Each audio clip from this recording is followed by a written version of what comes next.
Afternoon, everybody in the VHR. Coach Sion here. Going to go ahead and go over Xavius. I want to go ahead and look at our heroic kill since we're on week 2 of knocking it out. I feel like at this point we have a great strategy, and as far as the positioning of where we're putting the flags and everything, at this point it can be talked about and just be worked forward. Overall, these are our damage rankings. We're above 2,500, so we're in at least the top 60, top 70% as far as execution. We just need to, tighten it up. We had 2 deaths. We need to make sure that we're not having those occur, of course. Halloween, Death Knight, and Zolt. Make sure you take a look at your execution. Just do a comparison and see what you can do to get a little bit more throughput out, so that way we can get everybody into the green.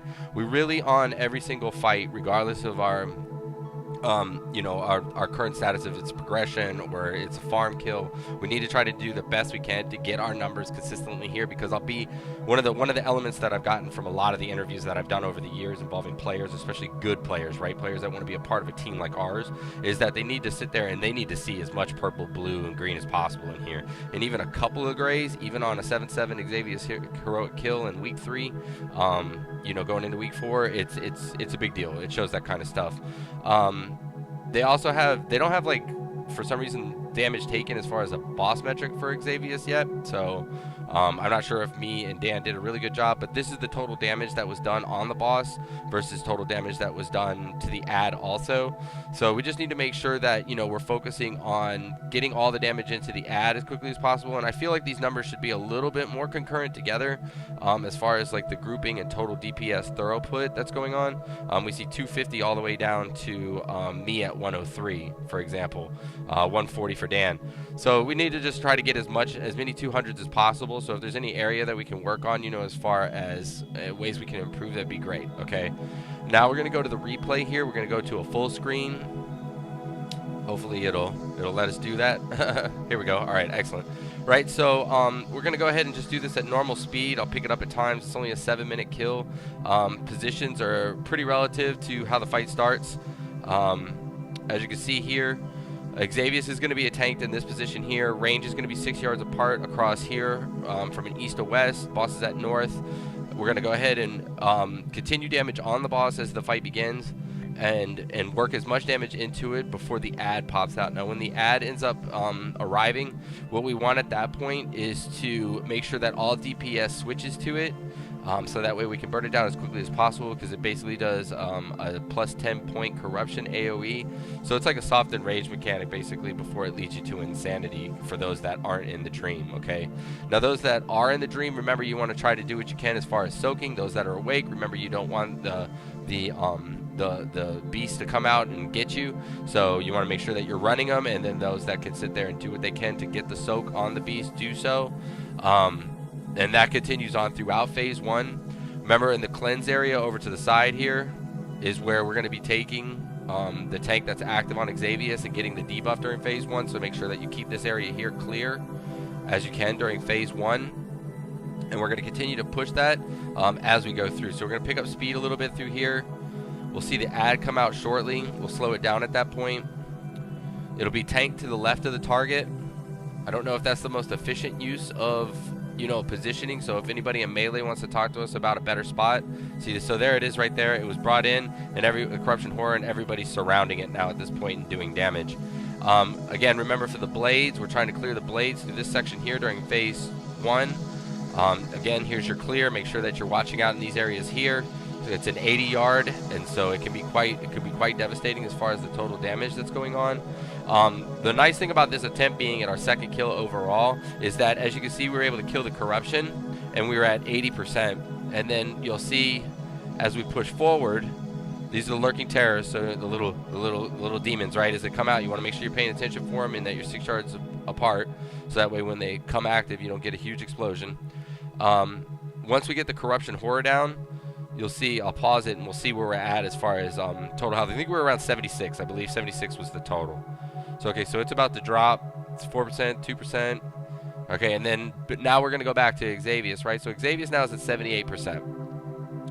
So by having him there, we were able to get about 4% worth of cleave damage done on him while we were working on the target. I'm not sure of the total throughput that went into the corruption, but again, like I stated, all damage needs to go into the corruption until it's down, because the sooner the corruption is killed, the sooner we get back to Xavius and push him into the next phase, which is at 65%. Now, Java did point out that there is an opportunity for us to keep the active ad up and just continue pushing Xavius to 65, then kill the ad. And I think that's something that we might want to try, for example, on our normal run on Thursday, for example, this week.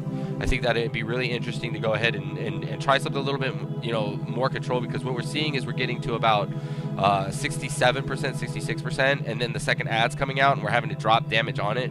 But either way, I mean, it's time spent, right? And if we only have to spend it on Xavius and keep pushing them all the way down to 65%, then it's a win-win, I think, at that point, if we only have to engage one ad versus having to engage two ads, right?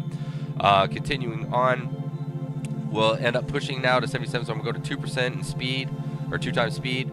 And what you're going to see here is all damage is going into the boss. We did have a couple of blades that came through the group. Remember, we want to try to clear the blades through here as best we can.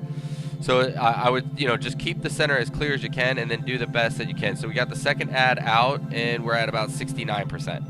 So we're going to peel off about 5%, it seems, on Xavius during this attempt, between cleave damage and also damage into the ad as a whole. Let's see if I can click on it. There it is. There we go. Okay, so the corruption horror is done pretty quick, and then we're back to Xavius. We're at 64%.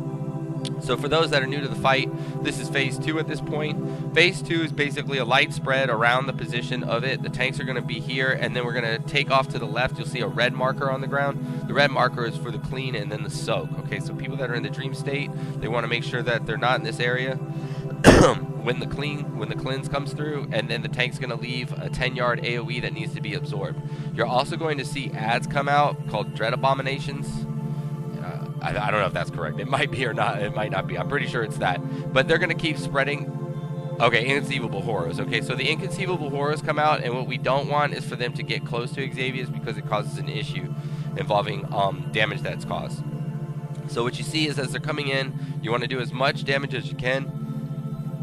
Sorry, my throat's a little raw. You want to do as much damage as you can. As soon as they die, you have 15 seconds to absorb on the ground, and it's one person per. So what you can do during this point is, like, for example, Roxanne absorbs multiples and then goes insane. Once he's absorbed up, what I think we need to do is that the DPS that are like 1 or 2 DPS could legitly, 3 DPS could be like, okay, I'm going to go first, right? So we could be like, Cruz, Roxanne, and Halloween are going to absorb first. And then what that's going to do is guarantee, we'll probably go with our top 3 DPS, but regardless, what we want to do at that point is those 3 would do all the absorbs on purpose. So everybody else stays on the boss and keeps pushing damage into the boss and into the ads as they're coming in. And then when the absorbs need to be done, then those 3 can do it. And then when like one of them, for example, or 2 of them, 3 of them go and get to that point, then they can just call out that, hey, I'm insane, so somebody else start absorbing. And then we just have the next person in line go, be like, just volunteer. So it could be like boom, and then Java or White or whatever. And then what that'll do is give us a streamline during this approach, and it'll guarantee certain people, especially our top DPS, being pushed into insanity, and you get an opportunity to go ham on the target at that point. Okay. Remember also that when DPS is going ham on Xavius, they're not going to be focusing on ads, so everybody else needs to make sure that they're on top of it, okay? So we're going to go ahead and hit play. We're going to keep it at 2 times, and you're just going to absorb what's going on and how people are dealing with it throughout the encounter. This will continue on until we push Xavius to 35% or 30%, and then at that point it's hero. I think it's 30%. And then it's hero, finish out the ads, and then burn the boss in a stack formation. We used a yellow marker last night to represent where we're going to be stacked, and that's just how the fight works. And then at that point, everybody collapses, and then it's just burn. It's a turn and burn. We've been activating hero here, so if you could line up, that'll probably be around like 6 minutes. So you can do your 2-minute cooldowns in that fashion, or whatever cooldowns. Try to set them up around 6 minutes for that additional push. And you can also, since hero's coming in at that point at 30%. 31%, you can also rely yourself into trying to make sure at like 35, 38 that you get insanity. You also get a chance to go ham with the hero being activated, and then maybe you get your cooldowns and potions to line up too. You can be a considerable amount of damage. So here we are at 34%, like I stated. There's going to be a couple more ads that have to be absorbed, and then boom, we go into 31%. There goes the hero. And then at that point, everybody is just doing consistent damage into the target as a whole. So these are the Nightmare Tentacles that you see. We're trying to avoid them, so that's some positioning. The tanks continue with the exchange. It's just mass damage, as you can see here. It averages, me and Boom looked at it at about like 2.1, 2.5 million going on for the last like minute straight, which is a considerable amount. So, of course, defenses are really strong. You can see the spikes. They're boom, boom, boom, over and over and over. We're constantly working on the target, trying to get it down as quickly as possible. Cleanses are still over at red if possible. It just depends. You know, when everybody stack like this, AoE and multi-targeting healing is really strong. So it gives us quite an opportunity to be able to boom. And there's the kill. And this kill from last week was about a minute faster.